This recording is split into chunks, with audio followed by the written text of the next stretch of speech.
Welcome back. We're getting a divorce. The divorce papers are inside. I had just returned home, cradling my newborn daughter in my arms. My husband coldly dropped the bombshell and then tried to leave the house as if nothing happened. In my daze, I managed to grasp his arm, desperate for an explanation. What do you mean by divorce? You need to explain properly. I don't understand. Nothing much, just that I don't love you anymore. His words left me with nothing but despair. Was I the only one who was thrilled about the life that was about to begin with the three of us, now that our child was born healthy? And without even glancing at my daughter's face, my husband left with a large suitcase. My name is Mary, and I'm a 35-year-old stay-at-home mom. I'm a bit timid and was drawn to my husband's proactive personality, which is why I started dating him. A year later, I became pregnant and we decided to get married, with the sound of my baby's first cries. Wah! Wah! I finally met my little angel, weighing in at a healthy 6.6 pounds. She's a very lively girl. My adorable baby. I sent a photo of our daughter to my husband by email and then called him, but he uttered unbelievable words. What is this? Huh? She's not cute. Actually, she looks like a monkey. LOL. What are you saying? She's your daughter! After that, I lost all contact with my husband. No matter how many times I called, he wouldn't answer. I was shocked and couldn't understand why he would say such a thing to our child. Looking back, my husband never showed much interest in our unborn baby, and always seemed distracted. I had always felt uneasy about his indifference, but I was too busy dealing with severe morning sickness to address his aloof behavior. Throughout my hospital stay after childbirth, my husband never showed up, and my anxiety grew. Once he meets our baby, I'm sure Thomas will change. I kept repeating this phrase to myself like a mantra, but my wish didn't come true. My husband disappeared, leaving me and our newborn daughter behind. What should I do now? I don't have anyone to rely on. I have no parents, and my only relatives are my in-laws. My father-in-law is a quiet man who treats me kindly, but my mother-in-law is tough, and to be honest, I always felt a bit intimidated by her. Mary, how long do you plan to be a stay-at-home mom? Huh? Don't slack off just because you're pregnant. Find a job and work. Don't depend on your husband. But Thomas said he wanted me to take care of the house. I don't want to hear your excuses. From now on, you will have to balance both work and childcare. Got it? We never got along, so I felt that I couldn't rely on my in-laws. I was at a loss in this situation, but I decided to at least put my daughter to bed and open the door to go inside. However, an eerie sight awaited me. What is this? The crib I had prepared for my daughter, all the baby items, and even the furniture had all disappeared. All that was left was my few belongings and the divorce papers left on the floor. I couldn't stand and collapsed on the floor. Then my phone rang. It was my husband. Could it be that he regretted the divorce? Surely he'll reconsider and come back to me. With the sweet hope in my heart, I quickly picked up the phone. Hello? Is that you? Where are you now? Please come back soon. I forgot to tell you, but I sold the house. You need to be out by tomorrow. You're joking.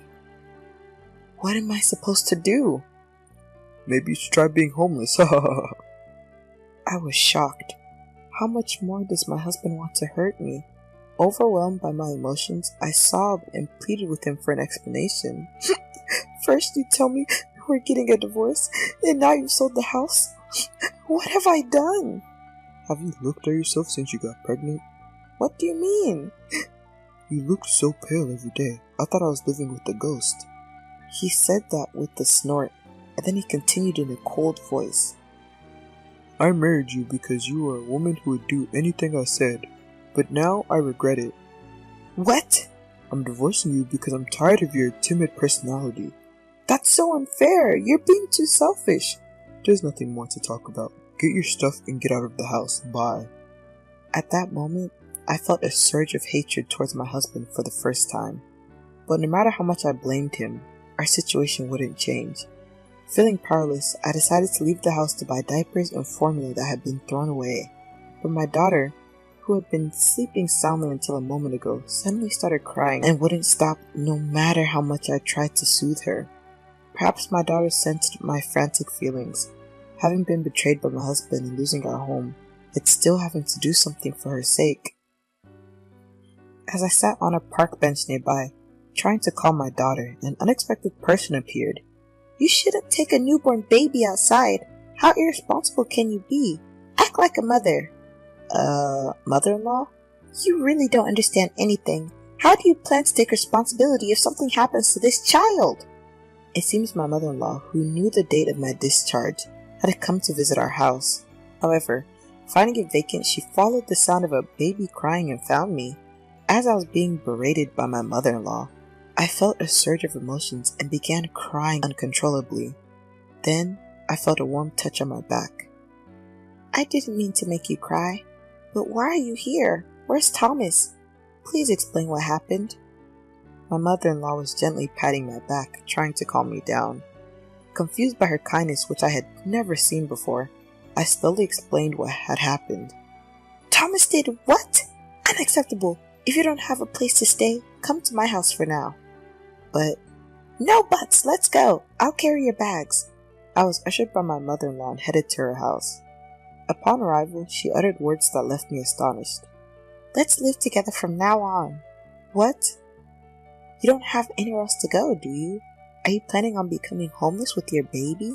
At least here you can stay out of the rain and have food to eat. Let's do this. I couldn't hide my confusion. Even though she had been treating me coldly and making sarcastic remarks every chance she got, she was acting like a different person now. Seeing my struggle for words, my mother-in-law gave me a sympathetic smile. I've been cold to you all this time, haven't I? I'm truly sorry. No. I was tough on Thomas, telling him to be more aware of his responsibilities as a father, but now, this has happened. I'm filled with regret for not being able to help more. It's not your fault, mother-in-law. Please lift your head. My mother-in-law drooped her shoulders, bowing her head and refusing to raise it. In the midst of this, I decided to ask a question that suddenly came to mind. I always thought you didn't like me. That's why you're cold to me. But, is there another reason? It was because seeing you reminded me of my past, and it was unbearable. It was then that I learned a truth I had not known before. The gentle and quiet man who was my father-in-law had been a womanizer in his youth. My husband, who is similar in character to my father-in-law, had also frequently caused trouble due to his relationships with women. And finally, my mother-in-law said, I just wanted you to be a strong, resilient mother. That's why I was harsh. I kept telling you to find a job so that even if you ended up getting a divorce, you wouldn't struggle to make a living. All of her harsh words had a purpose. I was overwhelmed with gratitude, knowing that my mother-in-law was truly a warm-hearted person. But why didn't you divorce my father-in-law, mother-in-law? I don't think I could bear infidelity. I would definitely divorce. That's because I was the one who was supporting our family all along.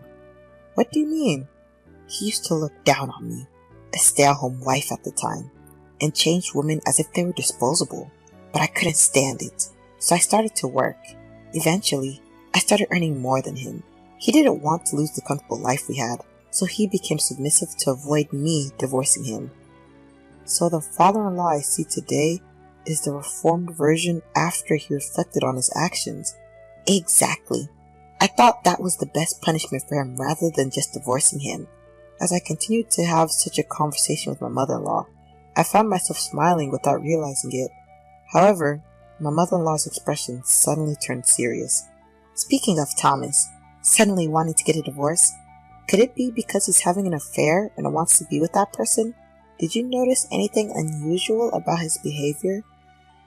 Honestly, I have no idea. But I can't just do nothing and let the divorce happen. I took out the divorce papers I had brought from home. Wait, is this? When we saw the papers, my mother-in-law and I exchanged a look, and we decided to make a plan with a certain resolution in mind. The next day, my mother-in-law called Thomas to put the plan into action. I heard you want to divorce Mary. She already told you, huh? What are you talking about? I'm absolutely thrilled. It's right to divorce someone like that. You should remarry with a younger and more beautiful woman. Yeah, you're right. I never want to see her gloomy face again. She might be living under some bridge by now. What a pathetic man. He seemed to completely believe that my mother-in-law hated me. I felt anger rising within me as I heard him getting overjoyed without knowing I was listening in on the conversation. But hell is waiting for him. Actually, I have someone I'd like to introduce to you. Oh? You've already found your next spouse to remarry? Well, yeah. Well, that's something to celebrate. I'm going to pull out a celebratory gift for the two of you. I have a term deposit of $10,000 maturing next month. I'll give it all to you as a gift. Are you serious? Of course, but in return, I expect a grand celebration and a proper introduction to your partner. Don't rush and register the marriage before that, okay? I got it. Then I'll bring my partner to my family home in a month. Please take care of the gift money. My mother-in-law is such a great actress. My husband fell right into our plan, and mother-in-law and I exchanged satisfied smiles. I decided to continue my secret preparations until the day came. A month later, my husband, oblivious to the trap, arrived at our family home in high spirits with a young woman. I opened the front door with as much composure as I could muster and greeted them. Welcome. Huh? Why are you here? My husband looked as if he was about to faint from surprise, and the woman looked utterly confused. Then my mother-in-law joined us. Come in, she said with an authoritative tone. Overwhelmed, the two timidly entered the living room. Mom, what's going on? Shall we start, Mary? Mother-in-law smirked. I presented them with several photos of them entering a hotel and a report detailing their activities over the past month. I'm suing you for damages. With this much evidence, there's no escaping it. Be ready. Hold on. How did you gather all this evidence? Mother-in-law took care of the detective's fees. She said it's best to leave these things to the professionals. Mom, why would you cooperate with her like this? Oh, am I wrong? Who would side with a man who abandons his wife and child for another woman and plans to remarry? It's outrageous. What about the $10,000 gift money? That was a lie to keep you from filing the marriage registration for a month. You tricked me. My husband was visibly upset, and the woman sitting next to him looked like she wasn't expecting this to happen. I thought we had finally managed to punish the two of them, but then my husband said something unbelievable. We're already divorced. You can't sue for damages by claiming I'm cheating on you now. Thomas is right. I'm not paying any damages. I was astounded at their words. The statute of limitations for suing for damages is 3 years from the time you find out about the affair. Confidently snorting at their ignorance, I decided to share a certain truth with my husband and the woman. You know, we're still married. Huh? I haven't filed the divorce papers you left behind. Stop messing around. Why haven't you filed them? I wasn't satisfied with you just declaring a divorce without any explanation. Moreover, did you realize the incredible mess you left behind the day you moved out? Upon hearing this, my husband and the woman, who were both confused, exchanged glances. I presented them with a certain document. This is your marriage registration form, isn't it? I thought we'd lost it. Why do you have it? It was overlapped under the divorce papers. You really are careless to leave something like this behind. I laughed. Yes, the document I presented was their completed marriage registration form. The day we found this out, my mother-in-law and I discovered that my husband, Thomas, was planning to marry his mistress. Even though our marriage was still ongoing, we decided not to divorce immediately, but to gather evidence to prove that Thomas was having an affair. I will never forgive you for abandoning our family, and you too, Laura. I'll make sure you pay the alimony. As I declared this, the color quickly drained from Thomas's face. However, for some reason, the woman had a triumphant expression on her face. Well, if you're going to divorce him, that's actually fine with me, she smirked. Huh? Because Thomas is rich, he can afford to pay whatever alimony he needs to, right? Hearing the woman's words, I finally understood the odd feeling I had about my husband. Thomas was by no means a high-income earner, yet when he appeared for the first time in a month, he was dressed in head-to-toe designer brands. I presumed that my husband, Thomas, had been pretending to this woman that he was wealthy. In order to finance his affair, I assumed he sold our furniture, baby items, and even our house. I decided to break the news to this smug woman. I'm sorry to disappoint you, but this man isn't rich at all. What are you talking about? He only makes around $1,500 a month. That's pretty low for his age. I'm his wife. I know what I'm talking about. What? That's not what I heard. Thomas, is what this woman's saying true? Why so silent? You look like you've seen a ghost. Why don't you tell Laura the truth yourself? Unable to utter a word, Thomas just hung his head. The woman, losing her patience, exploded in anger. I call off our engagement. I have no use for a man with no money. Wait, please, don't abandon me. I had never seen my husband in such a pitiful state. As soon as the woman announced the cancellation of their engagement, Thomas fell to his knees, begging for forgiveness. I couldn't stand their display, so I interrupted them with the shout, "Enough! If you want to fight, do it elsewhere. Get out right now." The two, startled by my sudden outburst, fell silent. Then my mother-in-law, who had been silent all this time, finally spoke. "Thomas, you're no longer my son." Mom, what do you mean by that? "I'm disowning you. Take that woman and leave right now. Don't ever show your face again, got it?" Frightened by the fierce expressions of me and my mother-in-law, the two were paralyzed. I shoved the pre-prepared written promises at them, making them pledge to pay alimony and, in Thomas's case, child support as well. They left the house as if fleeing. I submitted the divorce papers that very day, putting an end to my married life with Thomas. Afterwards, just as I had expected, my ex-husband broke up with the woman. He had even resorted to borrowing money from loan sharks to pretend to be rich. After collection calls were made to his workplace, he was fired and forced to find day labor jobs to pay the $20,000 alimony and $300 monthly child support. Of course, we also demanded $15,000 from his mistress, who had to resort to working in shady nightclubs to pay it off. As for me, I've managed to build a strong relationship with my mother-in-law, whom I used to be wary of. Having divorced and lost my family, my mother-in-law proposed, "Let's continue living together." I decided to rely on her kindness. I've started working and juggling it with raising my child. I can feel myself changing little by little each day. I think it's because I've become a mother and have someone I need to protect, and because I've been watching my mother-in-law up close. I want to continue living peaceful days with my beloved daughter and the in-laws who I want to cherish for the rest of my life.